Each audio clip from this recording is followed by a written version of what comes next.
Have you ever thought about like the environmental impact of that chicken you had for dinner? Oh, yeah, for sure. What if I told you that like your meal could actually help fight climate change? That's interesting. That's the radical idea behind the Carbon Chicken Project, and it all starts right here in Arkansas. Wow. Arkansas, okay. Leading the charge is Jody Harden, a fifth-generation farmer with a vision as big as the Arkansas sky. I like that. He spent years building a team and developing a system that could revolutionize poultry farming as we know it. Okay, so like a real veteran. What's fascinating is that he's not some Silicon Valley tech bro trying to disrupt agriculture. Mm, Jody's a farmer through and through, and his deep understanding of the land and its challenges is at the heart of this project. yeah, I mean, you got to respect that. Absolutely. And he's not shying away from those challenges. Okay. Arkansas is a major poultry-producing state, but conventional farming practices have definitely left their mark on the environment. Yeah, makes sense. He's talking about pollution, greenhouse gas emissions, and soil degradation. Yeah, those are like the big ones. The Oklahoma v. Tyson lawsuit really brought these issues into the spotlight, and it's clear that the industry needs to find a more sustainable path forward. Definitely agree. That's where the Carbon Chicken Project steps in, and their approach is anything but conventional. They're aiming to create the first verified carbon-negative food brand. That's ambitious. Imagine a chicken dinner that actually reduces carbon in the atmosphere. Oh, wow, that would be something else. Sounds almost impossible. Yeah. But that's the beauty of innovation. They're taking a multifaceted approach, combining cutting-edge science with time-tested agricultural wisdom. Okay, so like the best of both worlds. Okay, let's unpack this. Where to even begin? Right, in the poultry houses, actually. It all starts with what they call carbon-negative nutrient management. So they're tackling the problem right at the source. What does that actually look like? Well, think about all that poultry litter. It's a valuable resource full of nutrients, but it can also be a major source of pollution if not managed properly. Right, that runoff into waterways has been a big issue. Exactly. So the Carbon Chicken Project is adding biochar, a type of charcoal made from organic waste, to the poultry litter while it's still in the houses. Okay, interesting. This is where things get really interesting. Biochar has this incredible ability to hold on to nutrients, preventing them from leaching into the environment. So it's like a super sponge soaking up all those nutrients that would otherwise cause problems. Precisely. It helps retain nitrogen and phosphorus, reducing the risk of water pollution. Plus, it helps control ammonia emissions, which is another big concern with poultry farming. That's a win-win for the environment and for the farmers, right? I imagine those ammonia fumes aren't exactly pleasant to be around. You're right, there are benefits for poultry health as well. But the real magic happens when this biochar-enriched poultry litter is applied to the soil. Hold on, so they're taking something that's traditionally been seen as a waste product and turning it into a valuable resource. Exactly. They're closing the loop, creating a circular system where nothing is wasted. That's brilliant. Hmm. So how does this biocharged litter actually benefit the soil? Think of it as a superfood for your soil. It improves soil structure, making it more porous and better able to hold water.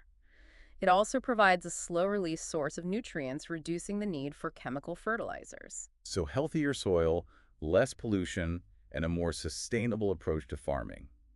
What's not to love? But it goes even deeper than that.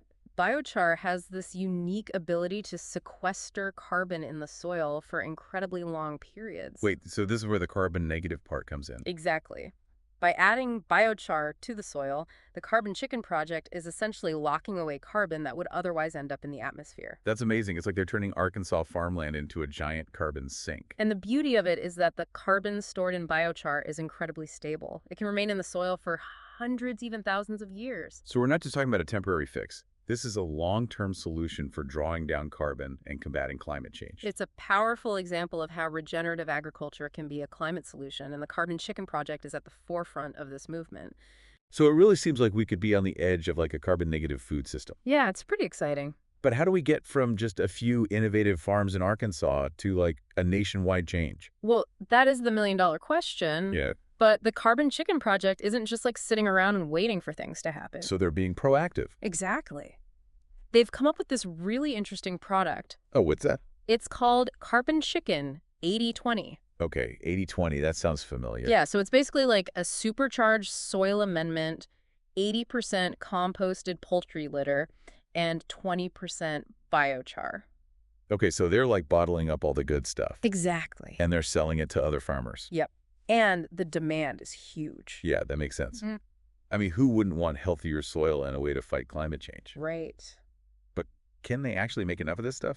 Well, they're scaling up as we speak. Okay, so they're expanding. Are they Exactly. working with other farmers to get the word out? Yeah, they're partnering with a lot of farmers, and they've developed a really interesting partnership with the Hmong farmers in the area. Oh, wow. Okay, the Hmong farmers, tell me about that. Yeah, so Hmong farmers have a really long tradition of farming, but they've also faced a lot of challenges. Okay, so economic and environmental. Right, and the Carbon Chicken Project is helping them out. It's like they're helping them adapt to all these changes. Exactly, and it's not just about giving them money or resources, they're working with them hand in hand. That's really cool. Yeah, they're taking this approach of combining the Hmong traditional knowledge with the new technologies and practices. So they're bringing together like old wisdom and new science. Exactly. It seems like that would be a win-win for everybody. It is. And it really highlights how sustainability is about more than just the environment. Absolutely. It's about social justice and community resilience. It's about making a food system that works for everyone. Right.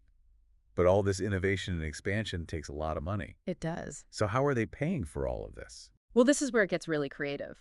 They're using grants, equity financing, and even something called the pre-purchase of carbon removal credits. Okay, pre-purchase of carbon removal credits. I've never heard of that. What's that? So imagine you're a company and you want to reduce your carbon footprint. Okay. You could plant trees, but it takes a long time for those trees to grow and remove carbon. Right. But with the Carbon Chicken Project, you can buy carbon removal credits up front. I see. And you know that the carbon is being removed from the atmosphere right now in the soil. Oh, that's a really cool idea. Yeah, it's a win-win for everybody. The farmers get fun, companies can offset their emissions, and the planet benefits from carbon removal. So it's like a direct connection between the people who want to make a difference and the Yeah. people who are actually doing it. Exactly, and it's all backed by science. Oh, that's great. Yeah, they're working with universities and labs to track the environmental impact of what they're doing. So they're not just talking the talk, they're walking the walk. Exactly. That's really important these days because there's a lot of greenwashing out there. Yeah, consumers want to know that they're actually making a difference. Right. And the Carbon Chicken Project is being really transparent about everything they're doing. So they're not just selling a product, they're selling a solution. Yeah, they're offering a model for a more sustainable and just food system. That's pretty amazing. But let's be realistic. Most of us aren't farmers or big companies. Yeah. What can regular people do to support this kind of thing? That's a great question. It starts with awareness. So educate yourself about your food choices. Exactly. Learn about where your food comes from, Mhm. how it's produced, and the impact it has on the environment and the people who grow it. And then we can make better choices when we're shopping for groceries or eating out. Yeah, it's about voting with your dollar and supporting the people who are doing things the right way. And don't forget about the power of talking to other people. Oh, yeah, for sure. Talk to your friends, family, and your community about these issues. Share the story of the Carbon Chicken Project. Yeah. You know, it's really inspiring to see what they're doing in Arkansas. Yeah, it really is. It makes you think like, what if this really took off? Yeah. What if this carbon chicken method could be used all over the country or even like around the world? It's a cool thought. Imagine a world where like every time you eat chicken, you're actually helping the planet. Yeah, where our food choices are actually like a positive force. Yeah, not just less bad, but actually good. Exactly. It really challenges how we think about food. It does, for sure. For so long, we've just assumed that producing food has to be bad for the environment. Right, like it's just the cost of doing business. But the Carbon Chicken Project is showing that it doesn't have to be that way. We can have delicious food that's good for us and good for the planet. And they're not being secretive about it. They're sharing what they've learned with everyone. Yeah, they're empowering other farmers to do the same thing. That's what I find so exciting about it. Me too. It's not just about one company or one product. It's about a whole movement. Yeah, a growing network of people who are trying to build a better food system. And it's about proving that regenerative agriculture can actually work. It can be good for the planet and good for business. Exactly. But in the end, it all comes down to us. Yeah, the consumer. Every time we buy food, we're making a choice. Right. So we have to start asking the tough questions. Like, where does our food come from? How is it produced? What kind of impact is it having on the environment? And the people who grow it. Once we start asking those questions, we can make better choices. We can support the farmers and the companies who are doing things the right way. And that's how we make real change. The Carbon Chicken Project is a great example of that. It shows us that we have the power to change the world. And that's a pretty delicious thought. Well, thanks for joining us for this deep dive into the Carbon Chicken Project. We hope you learned something. And we hope you're feeling inspired to make a difference. Remember, the future of food is in our hands. Let's make it a good one.